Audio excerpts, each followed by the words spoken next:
আসসালামু আলাইকুম। আমন্ত্রণ জানাচ্ছি জাগো টিভিতে। আপনাদের সাথে আছি আমি মমতাজ শাহিন রুম্পা। শুরুতেই জানিয়ে দিব আপডেটগুলো। কেন জাঁকজমকপূর্ণভাবে বিজয় উদযাপনের মাধ্যমে জিম্মিদের মুক্তি দিচ্ছে হামাস? হামাসের শক্তি আসলে কতটুকু কমেছে? টাইমস অফ ইসরায়েলের প্রতিবেদনে যা জানা গেল।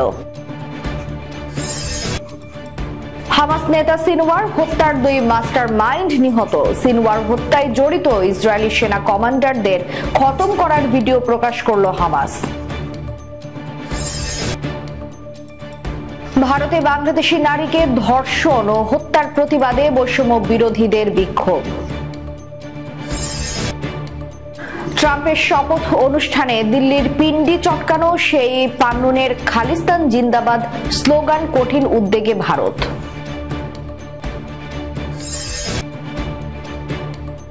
নিয়ম না মেনে 17 স্বাধীন মহাপরিদর্শককে বরখাস্ত করলেন ট্রাম্প।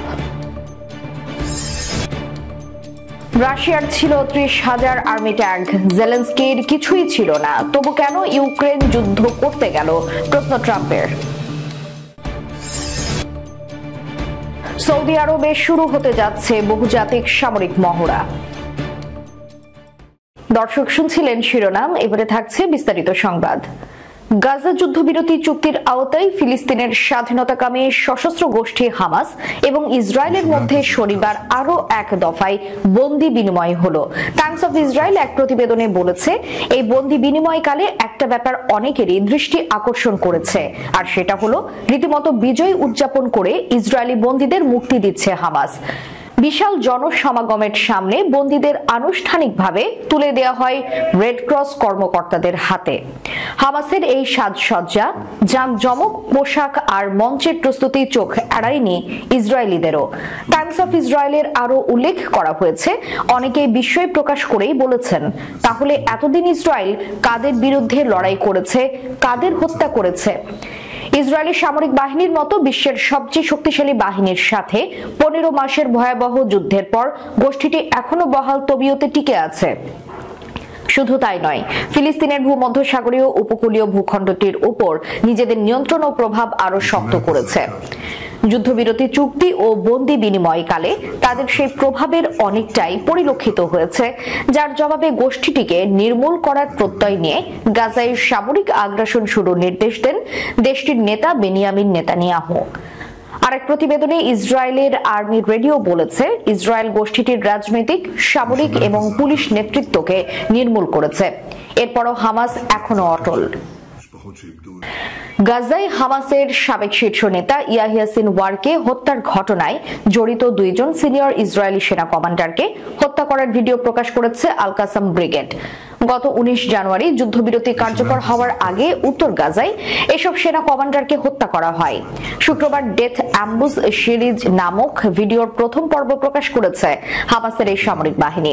ভিডিওর একাংশে দেখা যায়, গত 6 জানুয়ারি উত্তর গাজায় বেইন হানুন শহরে আগে থেকে পেতে রাখা এক বোমা বিস্ফোরণে একজন সিনিয়র ইসরায়েলি সেনা কমান্ডার, তার ডেপুটি এবং আরো কয়েকজন দখলদার সেনা নিহত হয়।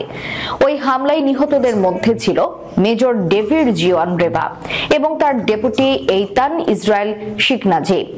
হামাস নেতা ইয়াহিয়া সিনওয়ারকে হত্যার সঙ্গে এই 2 সেনা কমান্ডার জড়িত ছিল বলে দাবি করেছে আল কাসাম ব্রিগেড। এছাড়া বেইত হানুনে চালানো অন্তত একটি গণহত্যায় রাতে অংশ নিয়েছিল। উত্তর গাজায় গত 1 মাসে আল কাসাম ব্রিগেডের ব্যাপক হামলায় পর্যদস্ত হয়ে পড়েছিল ইহুদিবাদী বাহিনী। এ কারণে শেষ পর্যন্ত তারা গত 15 জানুয়ারি হামাসের সঙ্গে যুদ্ধবিরতিতে যেতে বাধ্য হয়। ভিডিওটিতে বলা হয়, বেইত হানুনের ওই হামলায় আরো বেশ কিছু দখলদার সেনা আহত হয়েছে। এতে আরো বলা হয়েছে, বেইত হানুনের জয়তুন এলাকায় একটি ইসরায়েলি পদাতিক বাহিনীর বিরুদ্ধে একই ধরনের আরেকটি হামলা চালানো হয়, যাতে আরো বেশ কিছু ইহুদিবাদী সেনা হতাহত হয়। ওই হামলায় নিজের নাহাল ব্রিগেডের ডেপুটি কমান্ডার সহ 5 সেনার নিহত হওয়ার এবং আরো 9 দখলদার সেনার আহত হওয়ার কথা স্বীকার করে তেল আবিব।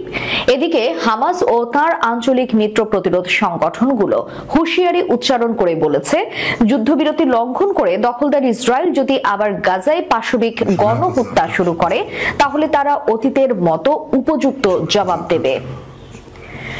এদিকে ধর্ষণের রাজধানী হিসেবে খ্যাত ভারতের বেঙ্গালুরুতে বাংলাদেশি নারীকে ধর্ষণের পর হত্যার প্রতিবাদে বিক্ষোভ মিছিল ও সমাবেশ করেছে বৈষম্য বিরোধী ছাত্র আন্দোলন। সমাবেশে ভারতীয় হাই কমিশনারকে অবিলম্বে তলব করে এই হত্যাকাণ্ডের কারণ ও সুষ্ঠু বিচারের জন্য জবাবদিহি চাওয়ার আহ্বান জানানো হয় সরকারকে। শনিবার বিকেল 4টায় ঢাকা বিশ্ববিদ্যালয়ের রাজু ভাস্কর্যের পাদদেশে এক বিক্ষোভ সমাবেশে এই আহ্বান জানান বৈষম্য বিরোধী ছাত্র আন্দোলনের নেতারা। এ সময় তারা ভারতীয় আগ্রাসন রুখে দাও জনগণ, দিল্লি না ঢাকা, ঢাকা ঢাকা, আমাদের ধমনীতে আবরার আবু সাইদের রক্ত, বিচার চাই, বিচার চাই, নাজমা ফেলানি হত্যার বিচার চাই, আমার বোন মরল কেন, ভারত তুই জবাব দে, গোলামি না আজাদি, আজাদি আজাদি, গোলামি না রাজপথ, রাজপথ রাজপথ ইত্যাদি স্লোগান দিতে থাকেন। বিক্ষোভ সমাবেশে বৈষম্য বিরোধী ছাত্র আন্দোলনের ঢাকা কলেজের আহ্বায়ক আফজাল হোসেন রাকিব বলেন, ভারতীয় আগ্রাসনবাদীরা যদি মনে করে তারা এখনো তাদের আগ্রাসন চালিয়ে যাবে তাহলে তারা ভুল ভাবছে। আমরা স্পষ্ট হুঁশিয়ারি দিয়ে বলতে চাই, এখন থেকে বাংলাদেশের বিপক্ষে কিছু করতে গেলে 100 বার ভাববেন। আপনারা আগের ফ্যাসিস্টদের যে সহযোগিতা পেয়েছিলেন সেটা আর পাবেন না। আধিপত্য বিস্তারের চেষ্টা করা হলে আমরা বিন্দু মাত্র ছাড় দেব না। তিনি বলেন, এখন পর্যন্ত ভারতীয় হাই কমিশনারকে ডাকা হয়নি, এই ধর্ষণ ও হত্যাকাণ্ডের কোনো জবাব চাওয়া হয়নি। আমরা চাই না আর নতজন হয়ে চলতে, আমরা চাই নতজানু না হয়ে রাষ্ট্রীয়ভাবে জোরালো পদক্ষেপ নেওয়া হোক। ট্রাম্পের শপথ অনুষ্ঠানে দিল্লির পিন্ডি চটকানো সেই পান্নুনের খালিস্তান জিন্দাবাদ স্লোগান কঠিন উদ্বেগ ভারতের। যুক্তরাষ্ট্রের 47তম প্রেসিডেন্ট হিসেবে শপথ গ্রহণের পর আনুষ্ঠানিকভাবে ক্ষমতা গ্রহণ করেছেন ডোনাল্ড ট্রাম্প। তার শপথ গ্রহণ অনুষ্ঠানে দেখা যায় খালিস্তানি নেতা গুরপতবন্ত সিং পান্নুকে। তার উপস্থিতি নিয়ে উদ্বিগ্ন নয়াদিল্লি, কারণ ভারতের গোয়েন্দারা এই পান্নুনকে যুক্তরাষ্ট্রের মাটিতে হত্যার চেষ্টা করেছে বলে অভিযোগ রয়েছে ওয়াশিংটনের। বিষয়টি প্রকাশ্যে আসার পর দুই দেশের মধ্যে টানাপোড়েন শুরু হয়। তাছাড়া কানাডায় আরেক খালিস্তানপন্থী নেতাকে হত্যার ঘটনায় ভারতকে দায়ী করেছে টরন্টো। ওই ঘটনার প্রতিবাদও জানিয়েছে ওয়াশিংটন। শনিবার ভারতীয় সংবাদ মাধ্যম আনন্দবাজারের প্রতিবেদনে বলা হয়েছে, সম্প্রতি সামাজিক যোগাযোগ মাধ্যমে একটি ভিডিও ভাইরাল হয়েছে। সেখানে দেখা যায় 20 জানুয়ারি শপথ গ্রহণ অনুষ্ঠানে পান্নুন স্লোগান দিচ্ছেন।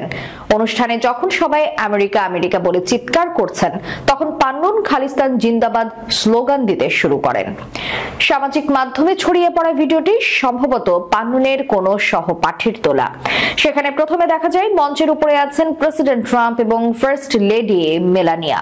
তারপরে দেখা যায় সমবেত জনতা, যারা অধিকাংশই ট্রাম্পের সমর্থক, স্লোগান দিচ্ছেন। এরপরেই ক্যামেরায় গিয়ে পড়েন পান্নুনের ওপরে। দেখা যায় তিনি খালিস্তান জিন্দাবাদ বলে চিৎকার করছেন। শনিবার ভারতের পররাষ্ট্র মন্ত্রণালয়ের মুখপাত্র জানিয়েছেন, বিষয়টির সঙ্গে ভারতের জাতীয় নিরাপত্তা জড়িত। এই নিয়ে ওয়াশিংটনের সঙ্গে কথা বলবেন তারা। সাপ্তাহিক সাংবাদিক বৈঠকে ভারতের পররাষ্ট্র মন্ত্রণালয়ের মুখপাত্র রণধীর বলেন, যখনই সে দেশে কোনো ভারতীয় কার্যকলাপ হয় আমরা আমেরিকার সঙ্গে কথা বলি। এই বিষয়টি নিয়েও ওয়াশিংটনের সঙ্গে কথা বলা যাবে। পৃথিবীর যে কোনো প্রান্তে ভারত বিরোধী কাজের আঁচ পেলেই আমরা তার বিরুদ্ধে ব্যবস্থা নেব। যুক্তরাষ্ট্রের বিভিন্ন গুরুত্বপূর্ণ সরকারি দপ্তরে নিযুক্ত 17 স্বাধীন মহাপরিদর্শককে বরখাস্ত করেছে প্রেসিডেন্ট ডোনাল্ড ট্রাম্পের প্রশাসন। শুক্রবার তাদের বরখাস্ত করা হয় বলে মার্কিন সংবাদ মাধ্যম ওয়াশিংটন পোস্টের এক খবরে বরাতে রয়টার্স জানায়। সংশ্লিষ্ট আর অনামা সূত্রের বরাতে এই খবরে বলা হয়, প্রতিরক্ষা, পররাষ্ট্র, পরিবহন, ভেটারেন্স অ্যাফেয়ার্স, গৃহায়ণ ও নগর উন্নয়ন, স্বরাষ্ট্র এবং জ্বালানি বিভাগ সহ আরো কয়েকটি দপ্তরের মহাপরিদর্শকদের বরখাস্ত করা হয়েছে। এসব কর্মকর্তাকে বরখাস্ত করার ঘটনায় ফেডারেল আইন লঙ্ঘন হয়েছে বলে মনে করা হচ্ছে, কারণ মহাপরিদর্শকদের বরখাস্ত করতে হলে মার্কিন কংগ্রেসকে 30 দিন আগে জানাতে হয়। ওয়াশিংটন পোস্টের ওই প্রতিবেদনের বিষয়ে হোয়াইট হাউসের প্রতিক্রিয়া জানতে চাওয়া হয়েছিল, তবে তাৎক্ষণিকভাবে সাড়া পাওয়া যায়নি। যুক্তরাষ্ট্রের সরকারি দপ্তরে মহাপরিদর্শক একটি স্বাধীন পদ। মহাপরিদর্শকেরা অপচয়, জালিয়াতি এবং হয়রানির অভিযোগগুলো হিসাব নিরীক্ষা, তদন্ত ও যাচাই বাছাই করে থাকেন। প্রেসিডেন্ট কিংবা সংশ্লিষ্ট সংস্থার প্রধানের মধ্যে যিনি তাদের মনোনয়ন বা নিয়োগ দিয়েছেন, তিনি তাদের বরখাস্ত করতে পারেন। বরখাস্ত হওয়া কর্মকর্তাদের বেশিরভাগই প্রেসিডেন্ট ট্রাম্পের প্রথম মেয়াদে নিয়োগ পেয়েছিলেন। সংশ্লিষ্ট কর্মকর্তাদের হোয়াইট হাউসের কর্মী বিষয়ক পরিচালকের পক্ষ থেকে ইমেইলে বরখাস্ত হওয়ার খবরটি জানিয়ে দেওয়া হয়েছে। ইমেইলে বলা হয়েছে বরখাস্তের এই আদেশ অবিলম্বে কার্যকর হবে। রাশিয়ার ছিল 30,000 আর্মি ট্যাঙ্ক, জেলেনস্কির কিছুই ছিল না, তবু কেন ইউক্রেন যুদ্ধ করতে গেল? প্রশ্ন ট্রাম্পের। রুশ আগ্রাসনের মুখে 3 বছর আগে ইউক্রেনে যুদ্ধ শুরু হওয়ায় দেশটির প্রেসিডেন্ট ভলোদিমির জেলেনস্কিও দায়ী ছিলেন বলে মন্তব্য করেছেন মার্কিন প্রেসিডেন্ট ডোনাল্ড ট্রাম্প। ফক্স নিউজের হ্যানিটি অনুষ্ঠানে গত বৃহস্পতিবার দেওয়া সাক্ষাৎকারে ট্রাম্প বলেন, জেলেনস্কি অনেক বড়, অনেক বেশি শক্তিশালী একটি দেশের বিরুদ্ধে লড়াই করছিল, যেটা তার করা উচিত হয়নি, কারণ আমরা ইউক্রেন ও রাশিয়ার মধ্যে একটি চুক্তি করাতে পারতাম। এরকম একটি চুক্তি করা কোনো ব্যাপারই ছিল না। আমি খুব সহজেই এই চুক্তি করাতে পারতাম, কিন্তু জেলেনস্কি সিদ্ধান্ত নিলেন যুদ্ধ করার, যোগ করেন ট্রাম্প। 2014 সালে ইউক্রেনের ক্রিমিয়া উপদ্বীপ দখলের পর 2022 সালে ইউক্রেনের মূল ভূখণ্ড দখলের চেষ্টা শুরু করে মস্কো। গত ডিসেম্বরে জেলেনস্কি জানান, এই যুদ্ধে অন্তত 43,000 ইউক্রেনীয় সেনা নিহত হয়েছেন। রাশিয়াও এই যুদ্ধে হাজারো সেনা হারিয়েছেন। সাক্ষাৎকারে জেলেনস্কির সমালোচনা করে ট্রাম্প আরো বলেন, যুদ্ধে মোতায়েনের জন্য রাশিয়ার 30,000 আর্মি ট্যাঙ্ক প্রস্তুত ছিল। জেলেনস্কির হাতে বলতে গেলে কিছুই ছিল না। এই অবস্থায় তার যুদ্ধ জড়ানো উচিত হয়নি। এরপর আমরা ইউক্রেনকে অস্ত্র সরবরাহ শুরু করলাম এবং প্রচুর পরিমাণে সরবরাহ করে গেলাম।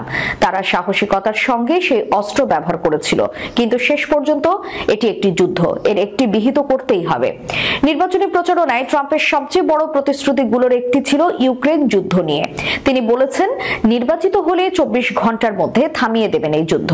ফক্স নিউজের সাক্ষাৎকারে জেলেনস্কি ইতোমধ্যে যুদ্ধ শেষ করতে প্রস্তুত বলেও মন্তব্য করেছেন ট্রাম্প। সৌদি প্রেস এজেন্সি জানিয়েছে, স্পিয়ার্স অফ ভিক্টোরি 2025 সামরিক মহড়া আগামী সপ্তাহে সৌদি আরবের এয়ার ওয়ারফেয়ার সেন্টারে অনুষ্ঠিত হবে। এই মহড়া 26 জানুয়ারি থেকে 6 ফেব্রুয়ারি পর্যন্ত চলবে। 15টি দেশের অংশগ্রহণে সামরিক সহযোগিতা জোরদার করার এই মহড়ার উদ্দেশ্য। এই মহড়ায় অংশ নেবে বাহরাইন, গ্রিস, ফ্রান্স, কাতার, যুক্তরাজ্য, যুক্তরাষ্ট্র, সংযুক্ত আরব আমিরাত এবং পাকিস্তান। আরো 7টি দেশ অস্ট্রেলিয়া, মিশর, ইটালি, জর্ডান, মরক্কো, দক্ষিণ কোরিয়া এবং স্পেন পর্যবেক্ষক হিসেবে অংশ নেবে। মহড়ার কমান্ডার সৌদি বিমান বাহিনীর মেজর জেনারেল মোহাম্মদ বিন আলী আল ওমারি বলেছেন, এই মহড়ার লক্ষ্য হলো যুদ্ধ প্রস্তুতি বৃদ্ধি করা, পরিকল্পনা ও বাস্তবায়নে দক্ষতা বিনিময় করা এবং যৌথ সামরিক পদক্ষেপের ধারণাকে একীভূত করা। তিনি আরো বলেন, মহড়াটি বর্তমান এবং উদীয়মান হুমকি মোকাবেলা, কৌশলগত ক্ষমতা বৃদ্ধি এবং যৌথ আভিযানিক কৌশল প্রচারের উপর আলোকপাত করবে। অংশগ্রহণকারী বাহিনী উন্নত ইলেকট্রনিক যুদ্ধ পরিবেশে হুমকি অনুকরণের জন্য ডিজাইন করা জটিল কৌশলগত অভিযানে অংশ নেবে। এই অভিযানগুলিকে সৌদি আরবের সশস্ত্র বাহিনীর শাখা, ন্যাশনাল গার্ড মন্ত্রণালয় এবং রাষ্ট্র নিরাপত্তার প্রেসিডেন্সি, অন্যান্য দেশের সামরিক বাহিনীর সাথে স্থলভাগের সক্রিয় বাহিনীকে একীভূত করা হবে। দর্শক, শেষ করার পূর্বে সংবাদ শিরোনামগুলো জানিয়ে দিব আরো একবার। কেন জাঁকজমকপূর্ণভাবে বিজয় উদযাপনের মাধ্যমে জিম্মিদের মুক্তি দিচ্ছে হামাস? হামাসের শক্তি আসলে কতটুকু কমেছে? টাইমস অফ ইসরায়েলের প্রতিবেদনে যা জানা গেল। হামাস নেতা সিনওয়ার হত্যার 2 মাস্টার মাইন্ড নিহত। সিনওয়ার হত্যায় জড়িত ইসরায়েলি সেনা কমান্ডারদের খতম করার ভিডিও প্রকাশ করল হামাস। ভারতে বাংলাদেশি নারীকে ধর্ষণ ও হত্যার প্রতিবাদে বৈষম্য বিরোধীদের বিক্ষোভ। ট্রাম্পের শপথ অনুষ্ঠানে দিল্লির পিন্ডি চটকানো সেই পান্নুনের খালিস্তান জিন্দাবাদ স্লোগান কঠিন উদ্বেগে ভারত।